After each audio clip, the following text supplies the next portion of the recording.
dribble the ball from outside of your goalie area back inside your goalie area and pick the ball up. That was the question last night from a couple of the goalies. So this week we're working on, the topic of the week is through balls and the decision making process within them through balls. A question asked from a couple of goalies, as I said, was if the ball is outside the box, can I then dribble the ball back inside the box and then as the goalie pick the ball up as per normal?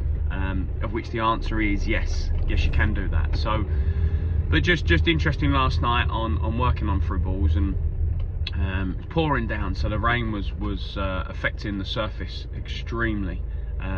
So there was quite a lot of little boggy patches everywhere. And what the goalies were doing is they're making, as the ball's coming through, they're making a decision quite early on that they're going to come out and potentially clear it before it enters the box and before the striker gets there, or the winger, midfield player, whoever it is. But not learning quite quickly that because the surface is really, really boggy, as the ball gets played through, it's actually being, once it's stopped bouncing, if it was a bouncing ball and it's now rolling, it really held up, and the pace and the speed of the ball dramatically declined because it was obviously getting stuck in the in bits of the mud. Now, it wasn't a mud pit whatsoever, but it was a case of, it was definitely affecting it. So the thing that I was trying to get into the goalies through this session was that they need to just take a pill for, you know, just for another second and a half, just a chill pill, and just see and analyse what goes on. Because if they make that decision too early, especially through balls, you make the decision too early, you come storming out, you try and clear the ball, but you don't get there before the striker. The striker takes a touch round you. They now have a good opportunity of scoring. You now can't use your hands because you're outside the box, and within reason they have an open goal. So my rule of thumb with through balls is if you're ever in doubt, okay, just drop back in and hold your position.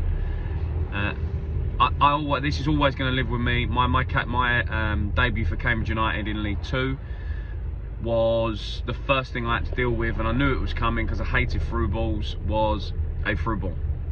And I think my coaching philosophy comes from this, that I wasn't the first ball I had to deal with. Ball comes sliding through the defenders behind the back line, and I've got to make a decision. Do I come out and potentially get there, or do I drop off and just protect my goal? I made decisions to drop off and protect the goal, and the whole crowd are screaming because obviously they all felt that I could have got there before the striker, but dropped back in, got set, shot on the angle, fingertip, went round the post, and for some reason the referee gave a goal kick.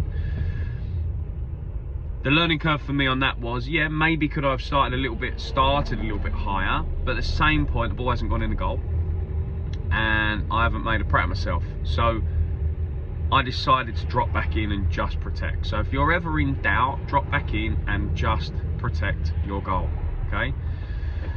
And then obviously the picture keeps changing, doesn't it? The picture will keep changing, you know, second to second, minute to minute, and you just got to keep readjusting your decisions. Goalkeeping is purely about decision making. Once you've got a basic set of tools that you can use, your basic handling, your shot stopping, your passing range, your clipping, your long distance kicking. Once you've got a decent range of that, it's all about decision making. So, but touching on decision making, I'm actually really excited for the new year. The new year is going to bring some massive news for myself. Massive news in terms of DG UK. So I'll look forward to slowly releasing that to you guys as it comes out, and just really want to give you a little update on what we've got remaining for the camps for 2023. I think we have one place remaining on the Junior Elite Camp. Junior Elite Camp, 8 to 14 year olds, 2 days training, 6 training sessions, 6 classroom workshops. And the classroom workshops are always it's always the feedback that I get from the classroom session. I didn't think you'd get them up and speak. I didn't think they'd stand and do a presentation with another couple of goalies in front of the other goalies. I didn't think they'd put their hand up, didn't think this, didn't think that. And every single camp we don't fail to deliver again, and the goalies are expressing their thoughts and their feelings, and they come out understanding more about themselves than they did before. What it's going to take for them to reach the next level. They get a full indication then of what's going to happen and what they need to do. And then the April, you've got the April Junior Elite Camp, which is, I think we have 5 spaces remaining on that one. So if you want to join us on that, then let us know. And then after that, you've got the Senior Elite Camp, which is the 26th, 27th, 28th of May. I think we've got 4 on that. I think we've got 4 remaining on that. So if you're a goalie that's 15 or older, through to literally adulthood, from 15 to 20, 25, 26, 27, 28. Yeah, that's 3 days training. 3 days training, sorry. That's 9 training sessions, and that's 9 classroom workshops. So it's a real intense course. It's going to get you to understand more about yourself, the tactical side of goalkeeping, how to manage set pieces, how to deal with your manager, how to deal with an aggressive manager, how to deal with a calm manager, how to communicate much more effectively with your teammates to get a much better understanding of what everybody is looking for and everyone wants and their needs. So it's a real crash course, if you like, into real, the real goalkeeping world. So if you want to join us on that, then I'll put the links in the underneath this video, and or just go onto the website. And yeah, listen, have a fantastic weekend. Good luck with your games. If it is extremely wet, make sure you take some sort of towel out with you. I always believe, listen, even if playing on Astro, it can still absolutely pour down.